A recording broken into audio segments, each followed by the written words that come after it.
Big Boss Malayalam season 7 live അപ്ഡേറ്റിലേക്ക് പോവാം. രേണു സുധി ഷാനവാസിൻ്റെ അടുത്തും നോറയുടെ അടുത്തും സംസാരിച്ചുകൊണ്ടിരിക്കുകയാണ്. പറയുന്നത് സുധിയെക്കുറിച്ചാണ്. അതായത് എൻ്റെ ഭർത്താവ് നഷ്ടപ്പെട്ടപ്പോഴാണ് എനിക്കതിൻ്റെ വില മനസ്സിലാവുന്നത്. നമ്മുടെ ലൈഫിൽ ഇതുപോലൊരു നഷ്ടം മറ്റൊന്നില്ല. വേറെ ആരൊക്കെ ഉണ്ടെന്ന് പറഞ്ഞാലും ഭാവിയിൽ ഇനി എത്ര പാർട്ട്നേഴ്സ് ലൈഫിൽ ഉണ്ടാകുമെന്ന് പറഞ്ഞാലും നമുക്കുള്ള നമ്മുടെ ആ ഒരു പാർട്ട്ണർ നഷ്ടമാകുന്നതിൻ്റെ വില നികത്താൻ ഒരിക്കലും ഒന്നിനും കഴിയില്ല എന്നാണ് രേണു സുധി പറയുന്നത്. ഞാൻ എവിടെയെങ്കിലുമൊക്കെ നിൽക്കുമ്പോൾ സുധി ചേട്ടൻ എന്നെ കിടന്ന് വിളിക്കും. വിളിക്കുന്ന സമയത്ത് ചിലപ്പോൾ എനിക്ക് ബുദ്ധിമുട്ടായിട്ട് തോന്നും. കാരണം ഞാൻ പള്ളിയിലോ മറ്റോ ഒക്കെ നിൽക്കുമ്പോഴായിരിക്കും വിളിക്കുന്നത്. അപ്പോൾ ഞാൻ വിളിച്ച് ഫോണെടുത്ത് ചോദിക്കും, എന്ത് സുധി ചേട്ടാ, എന്താ കാര്യം എന്നൊക്കെ ഞാൻ ദേഷ്യത്തോടെയൊക്കെ ചിലപ്പോൾ ചോദിക്കും. അപ്പോൾ എൻ്റെ അടുത്ത് ചോദിക്കും, മോളെ നീ എവിടെ നിൽക്കുന്നത്, വാവേ നീ എവിടെ നിൽക്കുന്നതെന്നൊക്കെ ചോദിക്കും.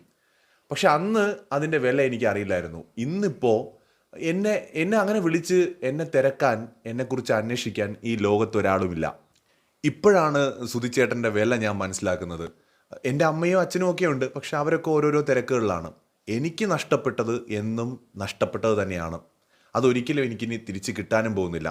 നമ്മുടെ ജീവിതത്തിലെ ഏറ്റവും വലിയ നഷ്ടങ്ങളിലൊന്നാണ് നമ്മുടെ ലൈഫ് പാർട്ട്ണർ നഷ്ടപ്പെടുന്നത് എന്നാണ് രേണു സുധി ഇന്ന് ലൈവിൽ പറഞ്ഞത്.